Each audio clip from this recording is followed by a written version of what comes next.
إنما الخلف الطيب منهم من اقتفى أثر السلف، هذا هو الطيب منهم. Subhanallah. Even though people are richer, there are more material things, they say people are more miserable than ever. Subhanallah. Think about that. So happiness is not found in material things. That's a shallow existence. Sa'di says some people implement many of the means to attain happiness, and they experience a wonderful existence and unhappy life. May Allah bless us all with a happy life.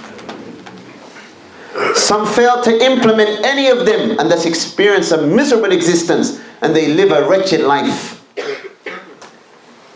Over the last few weeks, I think many of us saw in the news, there was a celebrity who committed suicide. They said he just bought a $4 million house, killed himself, went to a hotel, had a family, wife, children, just bought a $4 million house, drove to the hotel, committed suicide. May Allah protect us from that. Subhanallah. Do we need any proof clearer than that? And there are many examples of that.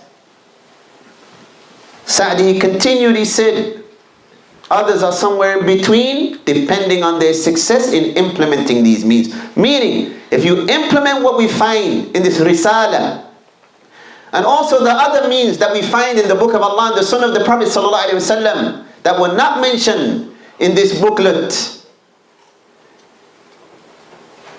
if you implement what we find in this book, by the will of Allah Azza wa Jalla, you will be happy in this world, and more importantly in the akhirah.